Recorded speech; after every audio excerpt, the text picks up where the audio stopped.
Mercredi 28 mars 2018, bienvenue dans votre rubrique Santé.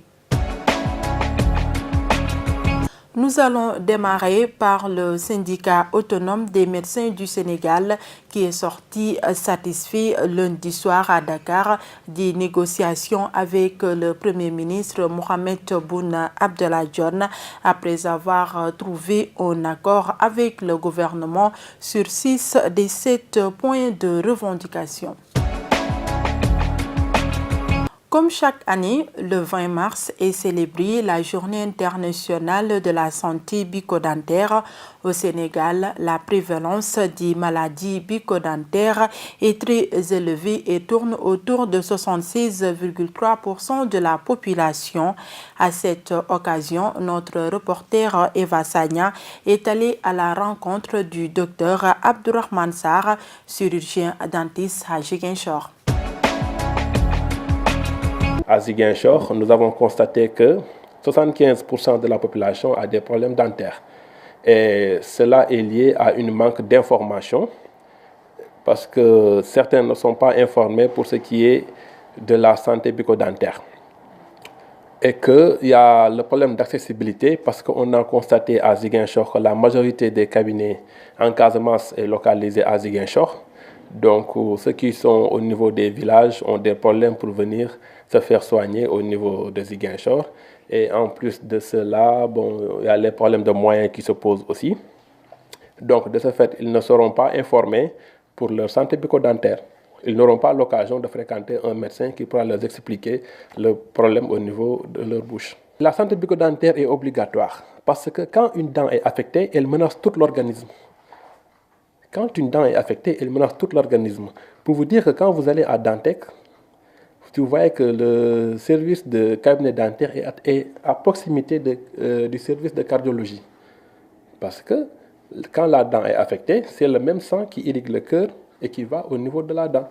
Donc s'il y a une poche de bactéries au niveau de la dent, donc ça va aussi affecter le sang qui va au cœur, donc des risques pour le cœur. Donc, et c'est le cœur qui pompe le sang qui va au niveau de tous les organes du corps. Donc, tous les autres organes aussi seront aussi à risque.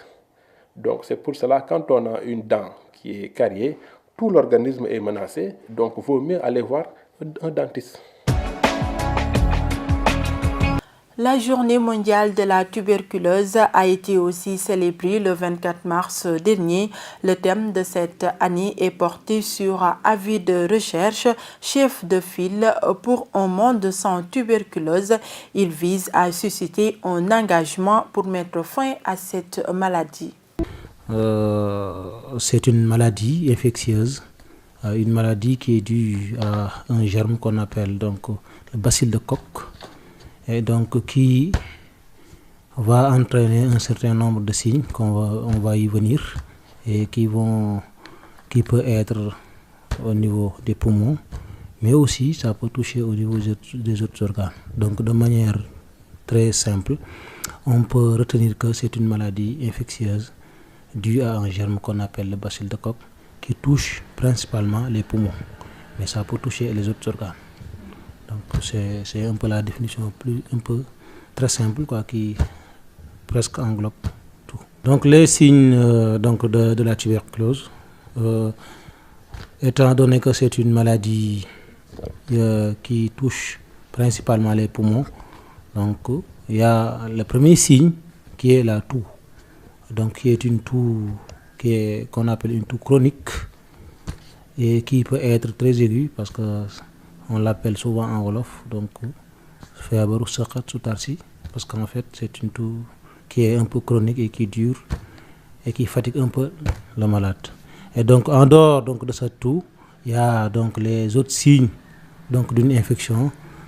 Quand on parle d'infection, le plus souvent il y a donc une fièvre, donc le corps chaud. Il y a les sueurs nocturnes, donc la personne quand elle se couche, on peut voir donc des sueurs là où il était. Donc on voit que c'est comme si on avait versé de l'eau. Donc ça, c'est une sueur profuse, surtout au niveau à la période vespéro-nocturne, quoi. Il y a aussi l'amaigrissement, parce que le malade aussi ne mange pas beaucoup et donc ça entraîne un certain nombre de signes comme l'amaigrissement. Il y a aussi la fatigue, parce qu'en fait, vous savez que le germe, c'est un germe qu'on appelle un germe aérobie, c'est-à-dire il aime l'air. C'est pourquoi donc il passe souvent, le plus souvent au niveau des poumons, parce qu'au niveau des poumons, il y a l'air là-bas. Et donc, c'est donc vraiment son site de préférence. C'est tout pour aujourd'hui. Rendez-vous est donné la semaine prochaine.